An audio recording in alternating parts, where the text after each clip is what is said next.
नमस्कार। पिछले व्याख्यान में हमने संस्कृति के अर्थ को देखा था और उसकी परिभाषाओं को देखा। आज हम देखेंगे संस्कृति की विशेषताएं। जो हमने विभिन्न परिभाषाएं देखी, उन्हें और भी अधिक स्पष्ट समझने के लिए हमें इसकी विशेषताओं को समझना आवश्यक है। उनमें सबसे पहली विशेषता है संस्कृति मानव द्वारा निर्मित होती है। संस्कृति केवल मनुष्य समाज में पाई जा रही है और उनकी शारीरिक और मानसिक विशेषताएं जो संस्कृति के लिए उन्हें अलग स्वरूप प्रदान करती हैं, जैसे विकसित मस्तिष्क, केंद्र की जा सकने वाली आँखें, हाथ और उसमें अंगूठे की स्थिति, गर्दन की रचना आदि उसे अन्य प्राणियों से भिन्न बनाती है। इसी कारण वह संस्कृति को निर्मित एवं विकसित कर सका है। अब हम नेक्स्ट ले रहे हैं संस्कृति सीखी जाती है। हावेल कहते हैं कि संस्कृति सीखा हुआ व्यवहार है। संस्कृति मनुष्य को अपने माता पिता द्वारा उसी प्रकार वंशानुक्रमण से वे प्राप्त नहीं होती जिस प्रकार से शरीर रचना प्राप्त होती है। संस्कृति मानव के सीखे हुए व्यवहार प्रतिमानों का योग है। एक मनुष्य अपने जन्म के साथ किसी संस्कृति को लेकर पैदा नहीं होता, बल्कि धीरे धीरे समाजीकरण की प्रक्रिया के द्वारा वह संस्कृति को सीखता है। सीखने की क्षमता मानव में नहीं, पशुओं में भी होती है, किंतु पशुओं के द्वारा सीखा हुआ व्यवहार संस्कृति नहीं कहलाता। केवल उनके द्वारा वह किया गया व्यवहार व्यक्तिगत व्यवहार कहलाता है।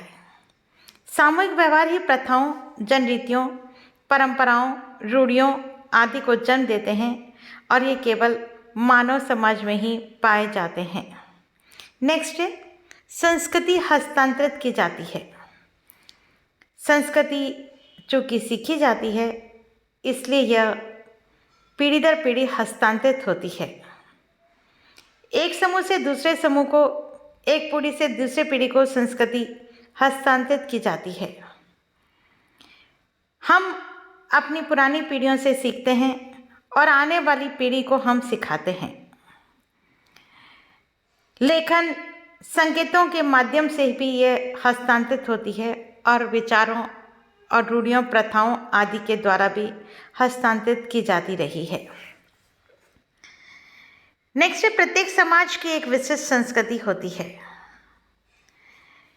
एक समाज की भौगोलिक एवं सामाजिक परिस्थितियां दूसरे समाज से प्राय भिन्न होती हैं और प्रत्येक समाज की अपनी एक विशिष्ट संस्कृति पाई जाती है। समाज अपनी आवश्यकताओं की पूर्ति के लिए अनेक आविष्कार करता है। हर समाज की आवश्यकताएं भिन्न भिन्न होती हैं, जो संस्कृति भिन्नताओं को जन्म देती हैं। एक समाज की संस्कृति में जो घटित होने वाले परिवर्तन हैं, ये दूसरी संस्कृति में भी घटित हों ऐसा आवश्यक नहीं है। यह अलग अलग प्रकार से हमें दिखाई देते हैं। नेक्स्ट संस्कृति में सामाजिक गुण निहित होता है। संस्कृति किसी व्यक्ति विशेष की देन नहीं होती, वरन यह संपूर्ण समाज की देन होती है। उसका जन्म और विकास समाज के कारण हुआ है। समाज के अभाव में हम संस्कृति की कल्पना भी नहीं कर सकते। कोई भी संस्कृति 5, 10 या 100 व्यक्तियों का प्रतिनिधित्व नहीं करती, अपितु संपूर्ण समाज का प्रतिनिधित्व करती है या यह कहीं अधिकांश लोगों का प्रतिनिधित्व करती हैं। संस्कृति सामूहिक आदतों, व्यवहारों एवं अनुभवों की ही उपज होती है। संस्कृति के अंग जैसे प्रथाएं, जनरीतियाँ, भाषा, परंपरा, धर्म, विज्ञान, कला, दर्शन आदि किसी एक व्यक्ति की विशेषताओं को प्रकट नहीं करते, वरन संपूर्ण समाज की जीवन विधि का प्रतिनिधित्व करते हैं। नेक्स्ट है संस्कृति समूह के लिए आदर्श होती है। एक समूह के लोग अपनी संस्कृति को आदर्श मानते हैं और वे उसके अनुसार अपने व्यवहारों एवं विचारों को ढालते हैं। जब संस्कृतियों की तुलना की जाती है तो एक व्यक्ति दूसरी संस्कृति की तुलना में अपनी संस्कृति को आदर्श बताने का प्रयास करता है, उसकी अच्छाइयों का उल्लेख करता है। उदाहरण के रूप में यदि हम देखें तो हर व्यक्ति को अपनी ही संस्कृति दूसरे की संस्कृति से श्रेष्ठ दिखाई देती है। नेक्स्ट है, संस्कृति मानव आवश्यकताओं की पूर्ति करती है। मानव की विभिन्न आवश्यकताओं की पूर्ति संस्कृति के द्वारा सांस्कृतिक नियमों को पूरा करते हुए संभव होती है, जैसे उनकी सामाजिक, शारीरिक एवं मानसिक आवश्यकताएं हैं, और उसकी पूर्ति के लिए मानव ने संस्कृति का निर्माण किया है। प्रकार्यवादियों ने संस्कृति के प्रकारों पर अधिक बल दिया है।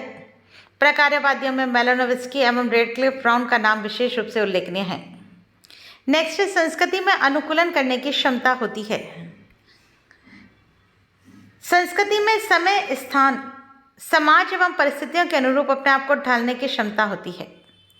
परिवर्तनशीलता संस्कृति का एक गुण है। विभिन्न भौगोलिक परिस्थितियों के अनुसार संस्कृति अपने आप को बदलती रहती है। पहाड़ी भागों, मैदानों, रेगिस्तान एवं बर्फीले प्रदेशों में निवास करने वाले लोगों की संस्कृति में पर्याप्त अंतर पाए जाते हैं। इसका यह कारण है कि संस्कृति अपने आप को भौगोलिक परिस्थितियों के अनुरूप ढाल देती है। शीत प्रदेशों में रहने वाले लोगों के मकान एवं वस्त्रों की बनावट उष्ण प्रदेशों में रहने वाले लोगों से भिन्न होती है। संस्कृति में परिवर्तनशीलता और अनुकूलनशीलता दोनों के ही गुण हमें देखे जा सकते हैं। आज भारत की जो संस्कृति है वह वैदिक युग से भिन्न है, क्योंकि संस्कृति ने अपने आप को समय समय पर बदला भी है। नेक्स्ट है, संस्कृति में संतुलन एवं संगठन होता है।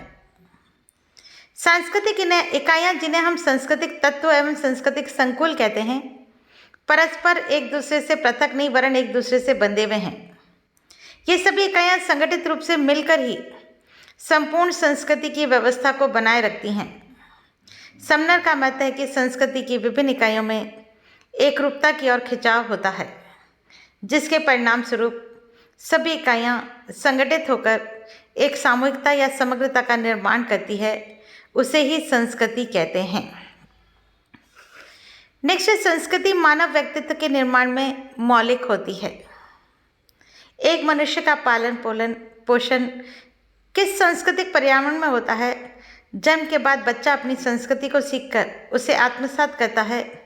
एक संस्कृति में पले हुए व्यक्ति का व्यक्तित्व दूसरी संस्कृति के व्यक्ति से भिन्न होता है। इसका कारण क्या है कि संस्कृति में प्रचलित रीति रिवाजों, धर्म, दर्शन, कला, विज्ञान, प्रथाओं एवं व्यवहारों की छाप व्यक्ति के व्यक्तित्व पर होती है। यही कारण है कि भारतीय संस्कृति में पले हुए व्यक्ति जापानी संस्कृति में पले हुए व्यक्ति से प्राय भिन्न होते हैं। नेक्स्ट है, संस्कृति अधिव्यक्तिव एवं अधिसावयवी है। क्रॉबर ने इनकी विशेषताओं का उल्लेख किया है। अधिव्यक्तिक का अर्थ है कि संस्कृति का निर्माण किसी व्यक्ति विशेष ने नहीं किया है और वह संस्कृति के एक ही भाग का उपयोग कर पाता है, संपूर्ण का नहीं। संस्कृति का निर्माण समूह के द्वारा ही होता है। कभी कभी समाज में कुछ महान सामाजिक कार्यकर्ता, वैज्ञानिक एवं नेता आदि पैदा होते हैं। वे समाज और संस्कृति के पुरातन मूल्यों, विचारों, प्रथाओं, धर्म आदि में अनेक परिवर्तन लाते हैं और उनके स्थान पर नवीन मूल्य, विचारों, प्रथाओं एवं धर्म की स्थापना करते हैं। तब ऐसा प्रतीत होता है जैसे वे ही संपूर्ण संस्कृति के वाहक एवं निर्माता हैं, किंतु ये विचार भी त्रुटिपूर्ण हैं, क्योंकि इन महान व्यक्तियों ने विचार जो ग्रहण किए वे भी उसने पूर्व समाज में विद्यमान थे। अतः कोई अकेला व्यक्ति संपूर्ण संस्कृति का निर्माता नहीं हो सकता है। प्रत्येक संस्कृति का निर्माण, विकास, विस्तार एवं परिमार्जन होता रहता है, जिसे रोकना या वश में करने की क्षमता किसी व्यक्ति विशेष में नहीं होती। इसी अर्थ में यह अधिवैयक्तिक है। ये थे संस्कृति की विशेषताएं।